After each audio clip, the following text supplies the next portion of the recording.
चांपें। बिस्मिल्लाहिर्रहमानिर्रहीम। ये देखिए माशाल्लाह, बिस्मिल्लाहिर्रहमानिर्रहीम। ये देखिए माशाल्लाह, ये देखिए माशाल्लाह, कितनी मज़ेदार अंदर से गली हुई है माशाल्लाह। ये देखिए माशाल्लाह। बिस्मिल्लाहिर्रहमानिर्रहीम। अस्सलाम वालेकुम व्यूअर, मैं हूं शेफ फ़ियाज़ और आप देख रहे हैं मेरा यूट्यूब चैनल। तो पहले की तरह फिर एक नई रेसिपी लेकर आपकी खिदमत में हाजिर हो गया हूं। आज हम बनाएंगे बहुत ही मज़ेदार, tasty, crispy, Eid special mutton चाप फ्राई बनाना सिखाऊंगा। बहुत ही मज़ेदार बनेगी, बनाना बिल्कुल आसान है। तो आपने रहना मेरे साथ आखिर तक। चलें इसको बनाना शुरू करते हैं और देखते हैं ये मज़ेदार क्रिस्पी मटन चाप फ्राई कैसे बनेगी। मेरे साथ रहें। तो बिस्मिल्लाहिर्रहमानिर्रहीम। क्रिस्पी मटन चाप फ्राई बनाने के लिए यहाँ पर मैंने 800 ग्राम मटन चाप ले ली है और इसको ना मैंने अच्छी तरह वॉश कर लिया है। इस तरीके इसकी एक एक पीस की कटिंग करवा ली है। आप चाहें तो डबल इस तरह करवा सकते हैं, 2 पीस भी बना सकते हैं। तो मैंने एक पीस बनवाया, जिस तरीके होटलों पे मिलती है 1 पीस में बनाई जाती है। अच्छा, आपको मटन चाप नहीं मिलती तो फिर आप इसको बीफ में बना सकते हैं। बीफ की चाप लें और बनाने का जो तरीका होगा वो सेम होगा। तो सिर्फ फ़र्क किस में आएगा, इसको बॉयल करने में थोड़ा सा टाइम ज़्यादा लगेगा बीफ को। मटन थोड़ा जल्दी बॉयल हो जाता है, जो बीफ है उसको 5-10 मिनट ज़्यादा लगते हैं। तो इसको गलाने के लिए मैं यूज़ कर रहा हूँ कुकर का। तो कुकर में हम शामिल कर देंगे चाप और इसी के साथ ही हम शामिल कर देंगे 4 हरी मिर्च डंडल के साथ। और अब हम इसमें शामिल करेंगे तकरीबन 1 टीस्पून लहसुन अदरक की पेस्ट और इसी के साथ ही हम शामिल कर देंगे एक बिल्कुल छोटे साइज़ का प्याज, इस तरीके रफली काट करके शामिल कर देंगे। थोड़ी सी ना ग्रेवी बनेगी इसके अंदर, तो मसाला बहुत ज़बरदस्त बनेगा। चलें, अब हम इसमें पाउडर मसाले शामिल कर देते हैं। तो इसमें हम शामिल करेंगे आधा टीस्पून हल्दी पाउडर और 1 टीस्पून धनिया पाउडर शामिल कर देंगे, 1 टीस्पून कूटा हुआ ज़ीरा और 1 टीस्पून हम इसमें शामिल करेंगे कूटी हुई लाल मिर्च। तो 1 टीस्पून हम इसमें नमक शामिल कर देंगे। अच्छा, इसमें ना हम शामिल करेंगे आधा गिलास पानी।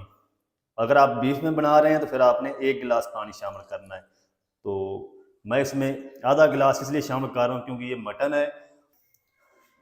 जब हम इसको बॉयल करेंगे ना तो बाद में जो पानी बचेगा ना वो हमें खुश्क ना करना पड़े। अच्छी तरह मिक्स कर देंगे, फ्लेम को ऑन कर देंगे। बिस्मिल्लाहिर्रहमानिर्रहीम।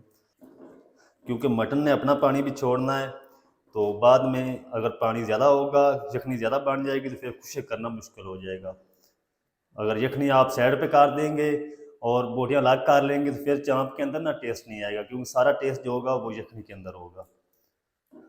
चलिए, अब हम इसको ऊपर से कवर लगा देते हैं। तो ऊपर हम ब्रेड भी लगा देंगे। अच्छा, कुकर को मैंने विसल लगा दी है, फ्लेम को हाई रखेंगे। जब इसकी विसल ऑन हो जाएगी तो फिर हम मीडियम टू लो कर देंगे। मीडियम टू लो आंच पे हमने मटन चाप को 10 मिनट तक प्रेशर देना है, क्योंकि ये मटन है तो ये जल्दी गल जाता है। अगर आप बीफ में बना रहे हैं तो फिर आपने 20 से 25 मिनट प्रेशर देना है। तो चाप को आपने 80% तक गलाना है। अगर आप फुल गला देंगे तो आगे जाके ये फ्राई नहीं होगी, टूट जाएगी सारी जो चाप। तो चाप को मैं तकरीबन 10 मिनट तक प्रेशर दे लूँ, फिर आपसे मिलता हूँ। मटन चाप को प्रेशर पे रखे हुए 10 मिनट हो चुके हैं। उसके बाद मैंने फ्लेम को ऑफ करके इसका जो सारा प्रेशर है ना वो मैंने निकाल दिया कुकर का। अब हम खोल के चेक कर लेते हैं। बिस्मिल्लाह। तो माशाल्लाह अल्हम्दुलिल्लाह मटन चाप जो है वो हमारी अच्छी तरह गल चुकी है। इसको आपने फुल नहीं गलाना। अगर फुल गला देंगे तो ये जो सारा ऊपर गोश्त है ये उतर जाएगा। तो अब हम क्या करेंगे, ये जो थोड़ी यखनी बच चुकी है ना, ये फ्लेम को हाई करके इसको खुश्क कर लेंगे और ये जो मिर्च है हरी इसको हम निकाल देंगे। अच्छा, मटन चाप के अंदर जितनी भी यखनी थी ना सारी खुश्क हो चुकी, तो अब ये मसाला बच चुका है।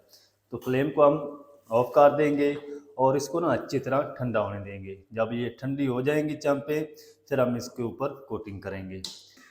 जितनी देर में चांपें हमारी ठंडी हो रही हैं उतनी देर में हम जल्दी से इसकी जो कोटिंग है वो रेडी कर लेते हैं। तो मटन चाँप की जो कोटिंग है वो बनाने के लिए यहाँ पर मैंने एक खुला बर्तन ले लिया। इसमें हम शामिल करेंगे 3 से 4 टेबलस्पून दही। अच्छा, दही के अंदर ना खट्टापन नहीं होना चाहिए, ना ही इसके अंदर पानी होना चाहिए। और 3 टेबलस्पून हम इसमें कॉर्नफ्लोर शामिल कर देंगे। अगर आपके पास कॉर्नफ्लोर नहीं है तो आप इसकी जगह चावल का आटा भी यूज़ कर सकते हैं या अरारोट इसमें शामिल कर सकते हैं। अब इसमें शामिल करेंगे 1 टीस्पून गरम मसाला पाउडर। अच्छा, गोश्त के लिए मैंने पहले नमक शामिल कर दिया था, ये कोटिंग के लिए आधा टीस्पून, बाकी आप टेस्ट के हिसाब से शामिल कर लें। 1 टीस्पून कूटी हुई लाल मिर्च शामिल कर देंगे। 1 टीस्पून पीसी हुई लाल मिर्च शामिल करेंगे। आधा टीस्पून हम इसमें हल्दी पाउडर शामिल करेंगे और 1 टीस्पून कूटा हुआ ज़ीरा शामिल करेंगे। 1 टेबलस्पून क्रश किया हुआ खुश्क धनिया शामिल कर देंगे। और अब हम इसमें शामिल करेंगे 1 पिंच येलो फूड कलर। ये ऑप्शनल है, अगर आपके पास हो तो आप इसको शामिल कर लें, वरना आप इसको स्किप भी कर सकते हैं। तकरीबन 2 टेबलस्पून हम इसमें पानी शामिल करेंगे। चलें। अच्छा, दही आपकी खट्टी हो तो फिर आपने इसके अंदर लेमन जूस शामिल नहीं करना। अगर खट्टी ना हो तो फिर आपने 1 लेमन का रस इसमें शामिल कर देना। अच्छी तरह ना सारी चीज़ों को मिक्स कर लेंगे। इसके अंदर ना गुठली नहीं बढ़नी चाहिए, जिस तरह ये कॉर्नफ्लोर की बन चुकी ना, इसको आपने अच्छी तरह मिक्स करना है। तो कोटिंग हमारी रेडी हो चुकी है, अच्छी तरह इसको मिक्स कर लिया है। और ये देखिए वह, इसको ना ज़्यादा आपने पतला करना, ना ज़्यादा आपने इसको गाढ़ा रखना है। ये देखिए इस तरह की आपकी कोटिंग होनी चाहिए। तो उधर जो हमारी चांपें हैं वो भी ठंडी हो चुकी हैं, जिसको ना हम जल्दी से कोटिंग कर लेते हैं इस तरीके।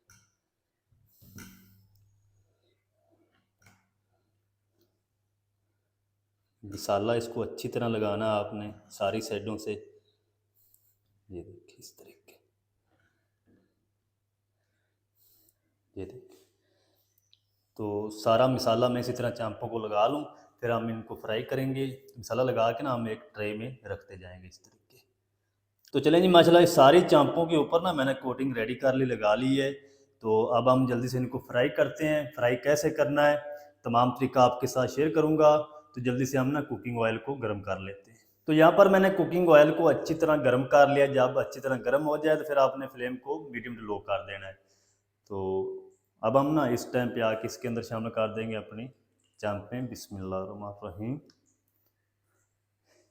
फ्राई पैन के अंदर जितनी चांपें आ जाएंगी उतनी मैं शामिल कर दूंगा, बाकी हम बाद में फ्राई कर लेंगे। तो सारी आपने एक साथ शामिल नहीं कर देनी।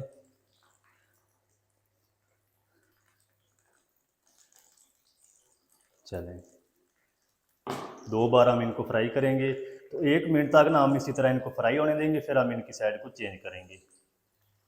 तो चांपों को ना मैंने 1 मिनट तक एक साइड से सेक लिया है। अब हमने इसको इसकी साइड को चेंज कर देंगे इस तरह। इनको आपने ज़्यादा देर तक फ्राई नहीं करना, क्योंकि मटन हमारा ऑलरेडी पका हुआ है। तो हमने ना कोटिंग को बस फ्राई करना है इस तरह। तकरीबन 2 से 3 मिनट लगेंगे और ये अच्छी तरह चांपें हमारी फ्राई हो जाएंगी। तो प्यारा सा गोल्डन कलर आने तक आपने इनको फ्राई करना है। तो चाँप को ना मैंने 1-1 मिनट तक दोनों साइडों से सेक लिया है। अब हम ना साइड को फिर चेंज करेंगे।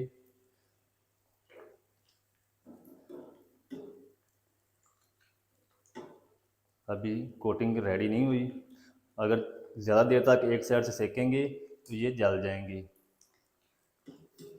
इस बैच को मैं रेडी कर लूँ, उलटते पलटते हुए जितना भी टाइम लगेगा मैं आपको कन्फर्म करूँगा। इस बैच को रेडी कर लूँ फिर आपसे मिलता हूँ।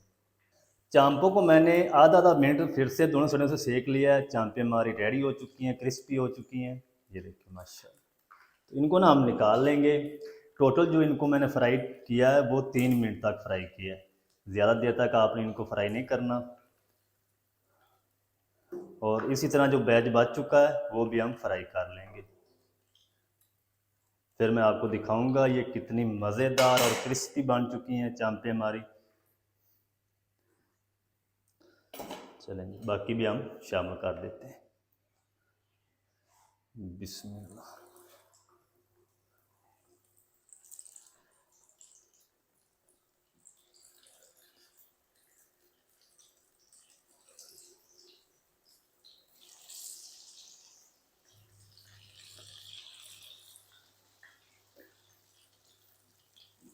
चलें, इनको भी मैं रेडी कर लूँ फिर आपसे मिलता हूँ।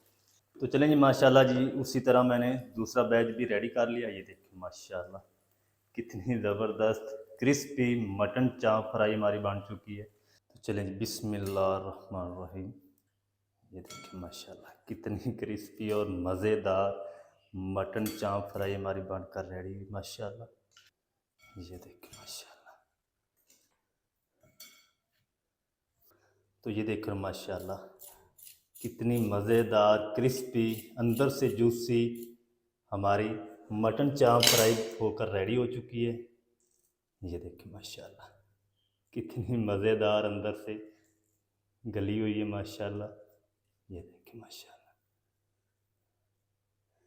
तो आप भी ज़रूर ट्राई करें, बहुत ही मज़ेदार टेस्टी बनती है। तो माशाल्लाह जी, ये थी हमारी आज की recipe crispy Eid special mutton चाप फ्राई। बहुत ही मज़ेदार टेस्टी बनकर रेडी माशाल्लाह। तो आप ज़रूर ट्राई करें। अगर आज की रेसिपी आपको अच्छी लगे वीडियो को लाइक कर दें, चैनल पर नए चैनल को भी सब्सक्राइब करके बेल आइकन को ऑल पर प्रेस कर दें ताकि इस तरह की हर नई आने वाली वीडियो आप तक पहुंच सके।